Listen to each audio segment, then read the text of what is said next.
Hey, this is Santa Claus, and ho ho.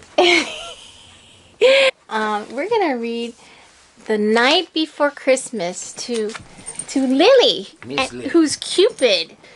All right. Well, do you have anything to add to tell our Christmas audience, all the kids out there? Is there anything you want them to know about Santa?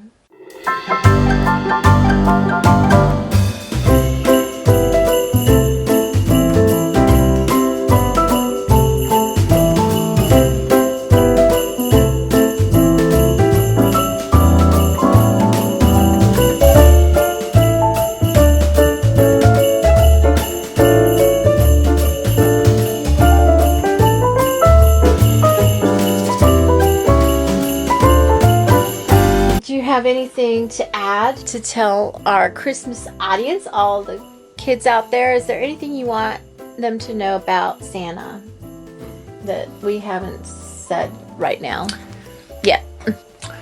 He watches over all the children around the world. He what? What does he do? He watches over all the children in the world. Mm-hmm. And all the good ones get something, and all the bad ones get hardly nothing. Oh, so what if you're just an okay kid? Like you're not like bad. You're not, you're not too bad, but you're not really great either. What happens with them? I'm quite sure Santa grades on a curve, okay? Okay, he grades on a curve.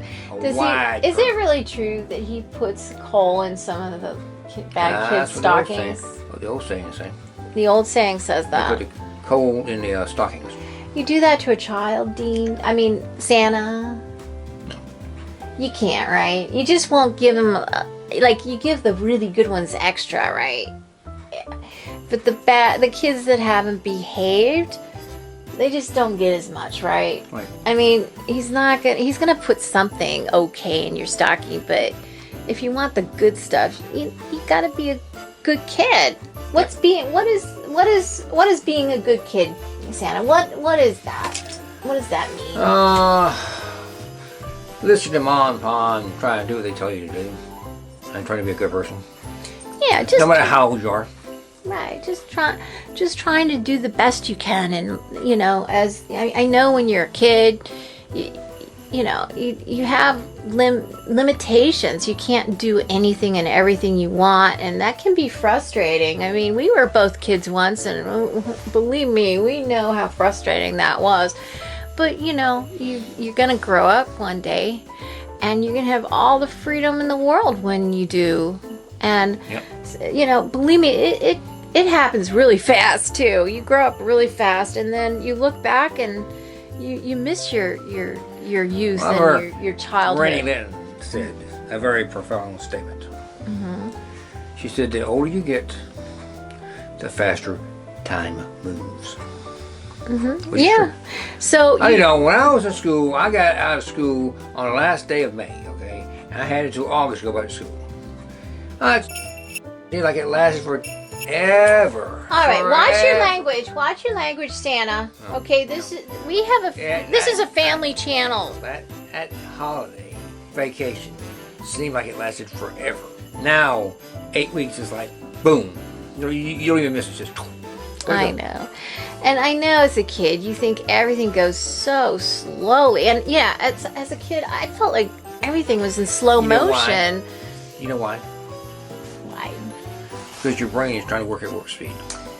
That's why everything moves so slowly to you. Everything is slow compared to you. Yeah, you're developing, and I guess just the physical act of developing, it causes everything else to look stagnant somehow, or appear stagnant, and maybe that has something to do with why time seems to go by so slowly when you're growing so fast. And then once you're full grown, then it just seems like life goes so fast, because and the older you get, the faster and faster it gets, and it's so you have that to look forward to. And then you get old enough, all you remember is New Year's Day, Valentine's Day, St. Patrick's Day. We got married on that day. Yeah. And I mean, that was one of the days we got married. And a few other days. And the rest of the days, and Thanksgiving and Christmas, and the rest of it was just a blur. Well, Like you remember 5 or 6 days out the whole year. I don't think so. You know, if you enjoy your life and are engaged in what you're doing in life, there are certain activities that might trigger a memory or two here and there. And yeah, but it's, you know, over time, it's, you know, you're able to look at your life overall and see the bigger picture instead of being trapped in a very small, limited view of the world, and I guess that's the advantage to getting older and wiser. You're a child, and all you know about life is your 3 years. And now you're 3 years. You mean a 3-year-old? You mean? Mm-hmm. And when a person gets 33 years old, and you remember the last 33 years, 3 years don't mean nothing to you. Like, I've seen 33 years, not 3 years, 33 years, right? Or 50 years, or 80 years, or whatever. Yeah. You know, I think that every child should understand that they are in the most exciting time of their life, even if it seems like it's going an inch a minute and it's so aggravating how long everything takes. It's that way for a reason, so you can really cherish and savor those years. Yep. Because when they're gone, they're gone. Right. You know, and then you get older and then everything goes so fast and you just can't believe it. So take time to savor your childlike wonder, and or as the old saying goes, take time to smell the roses. Yeah, I guess you could say that too. Right, exactly. But you know, with the kids, I don't know that they necessarily are smelling the roses. That's more like an adult thing.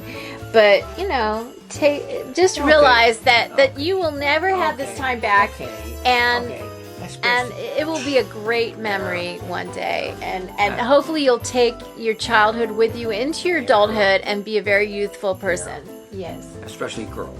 Girls that love to go into a big flower bed and just smelling every flower, rose, right in I think girls of all ages. Yes, that is true. I'm just trying to think of, like, smelling the roses. It seems like a lady thing to do, a ladylike thing to do. And maybe not everybody in their childhood likes to smell the roses. It sounds like a mature woman that's doing that. That's all I was saying. Yeah. Yeah. But yes, I think there are some boys that like to smell roses too, actually, and flowers. I wouldn't doubt that. Did you like smelling roses when you were a little boy? Well, my mom used to grow roses in her backyard. Your mother?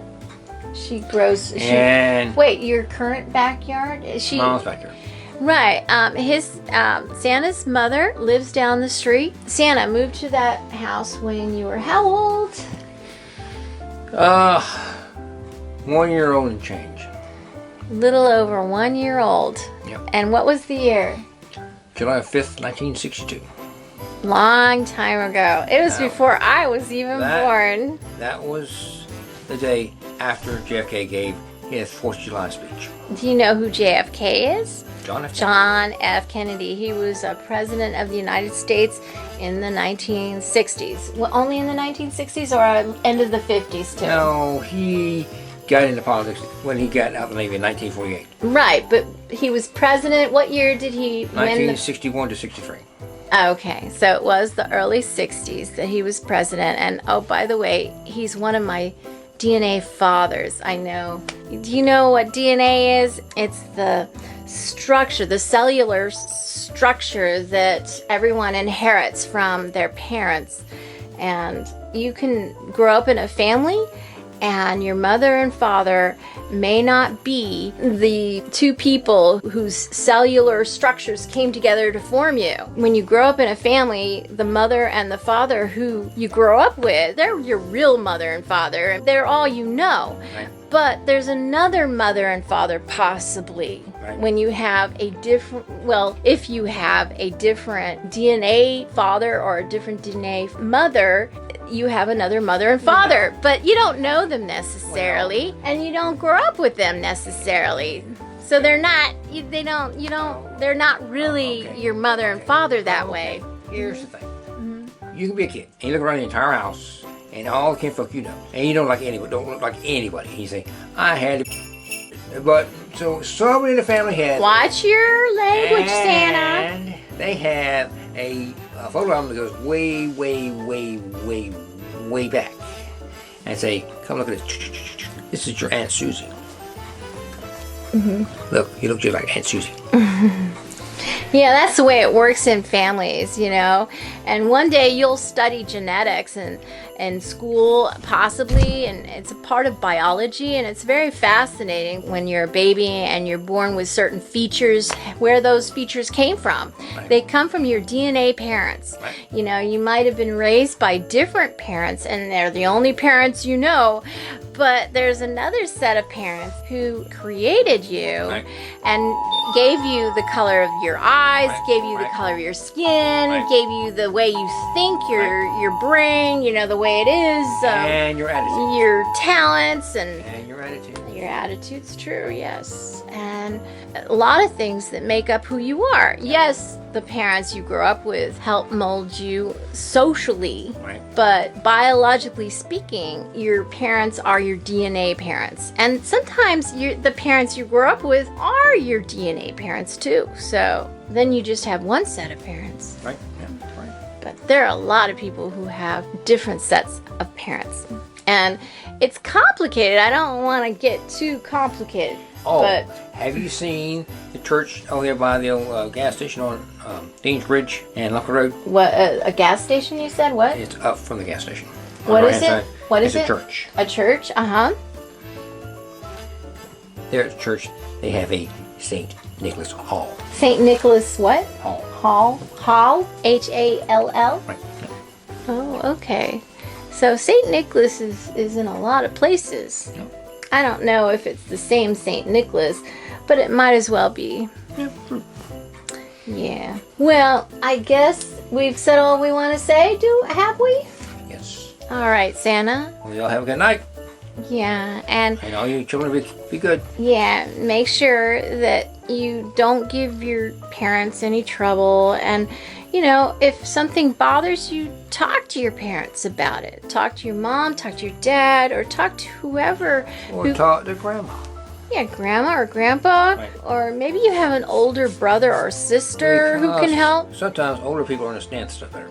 Yeah, and they're in a position to be able to make the changes you need to make, you know, to be happier and healthier. So just because you're a kid doesn't mean that you can't speak about what's bothering you. And so instead of trying to get attention in ways that disrupt the family and disrupt your life, it's better to use your words and speak to people and tell them what you're feeling so that you can solve what's wrong. That's the way to handle it, instead of being a bad kid, you know, trying to be bad, you know. There's no bad kid, first of all, okay? But there's a lot of kids that feel like there's no other way to get attention because they're, you know, they're unhappy and that's the only way they can get attention. But if you reach out and talk to Because you're thinking, everyone, if I can't get attention by doing good, I get attention by doing something bad. right, and that only hurts And you. that's what a kid wants. The kid just wants attention. Right. It only hurts you, though, to do Right. that. And it only hurts the people around you. And then it creates more and more problems. And everybody's upset and unhappy.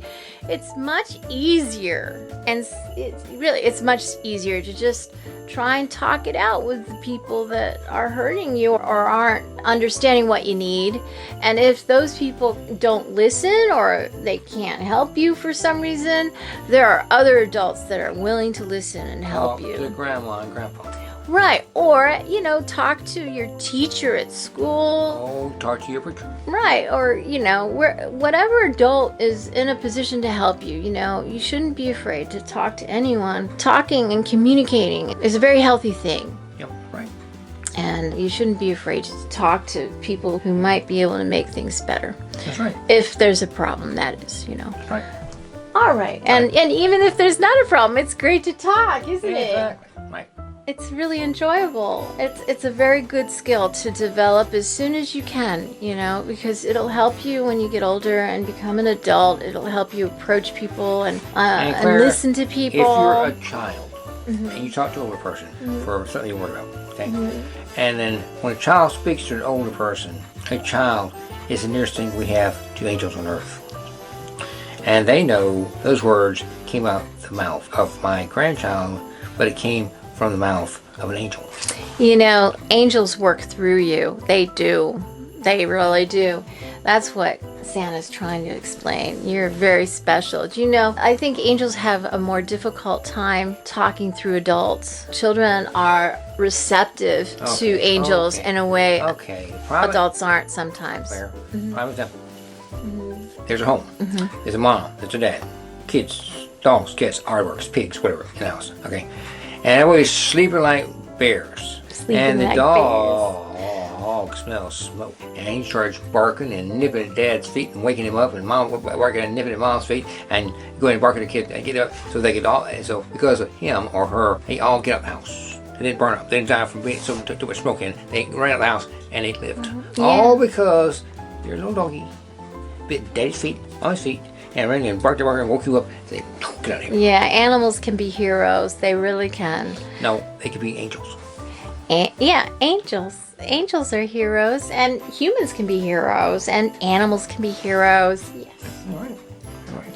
Angels work through many people, and people can work through angels. Do you think that's true? Let me see. Kind of, yeah. I think that makes sense. I've had interventions with angels before. You've had what? Interventions? Or met with angels before. Really? They weren't walking 2 feet off the ground and didn't have wings or nothing. They and were when human. the angel helped me out of a jam I was in, as soon as I got out of the thing, it was a road. On both sides of the road was a marsh. There was a road behind me and one road ahead of me. We pushed the truck forward when I was driving it. I'd get it on the road and stop it.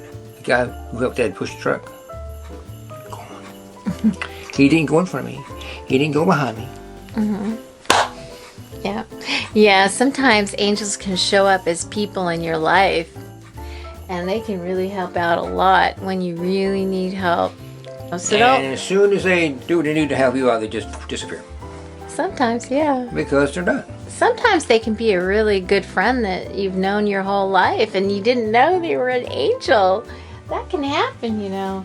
Angels are everywhere, and they're human, you know. They're not like these little spiritual things with fluttery wings, you know. They're human. They're here to help. So just know that if you ever feel like things are that bad, you just know that the universe has your back, and there's an angel that's gonna show up and make things easier. And supposedly everybody has a guardian angel. Yeah. Mine is old and is asleep on the job quite a bit of the time. Oh, Santa, that's not true. Yes. That's not true. I consider myself to be an angel, and Santa got to marry me. So, I mean, you've got angels by your side. After I wore you down. Yeah, but I married you. Okay, so he must be doing something right. If I might say so myself. But no, I don't know. I think Santa forgets, you know, how lucky he is. I know. No, I just think Santa forgets how I was in. I mean, I know we're kind of like going all into different topics here, but it just seems like natural to speak about all these things, doesn't it? When I met Santa, this guy here, I was kind of in a bad life situation, and I used to have I had lots of boyfriends in the past, you know. Bums. Well, guys that were really cute and became very successful. Bums. But they all left me in the dust, okay? Every single one of them, in one way or another, they threw me away. And I was at a point where I was focused on, I won't get into it, but I was just focused on other things when Santa showed up. And I was used to going out with certain kinds of guys, and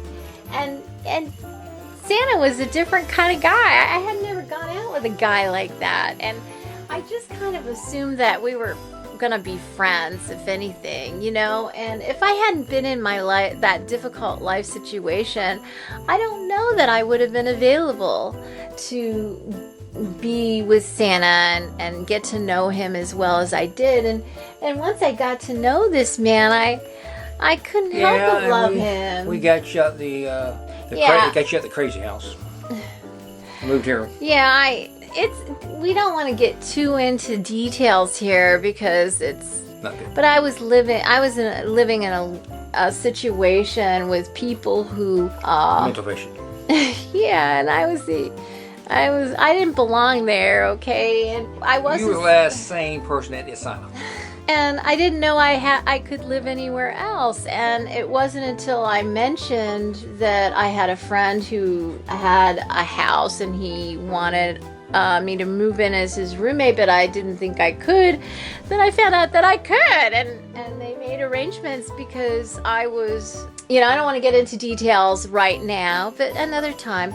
I followed the rules. I was well known for, they were very impressed with me and, the people who were around me. And that's something you can learn from and emulate. And when you follow the rules and you work on yourself and make great progress and you impress people, and people can't help but to help people who they're impressed with. And you don't do things to impress people.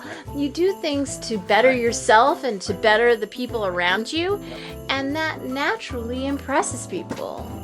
Just focus on getting better and by the day, and helping more people by the day around you, and you can't help but be successful when you do that. So that's the situation I was in, and to my delight, they allowed me to move in And here very shortly as after you Santa's roommate. moved in. Well, You hadn't driven in a coon's age. I got you driving. Okay. You were driving, and you were driving like you've been driving for 20 years. all right, but that's like, I don't know, that's like another topic. I don't know. I know we're just rambling on. Me and Santa rambling away. Yep. But it's fun sometimes to ramble and discover all the different things and what we think about them. But I think we should say the end and end this here. And we'll continue our talks with Santa Claus in future videos. We did not expect this video to go this way, but it's kind of fun. Right. Isn't it? It's Right. kind of fun talking like Right. this and Yeah. just talking about life in general and life in our life in particular. You know what this is? What? It's World War II. Oh, V for victory. V for victory. Not peace. V for victory. But I'm sure that's why it became a peace sign, right? Because with victory there is peace sometimes. I mean, we hopefully it's Yeah, right. a healthy victory. Yeah, when a war ends and you have peace. Yeah, right. That's true.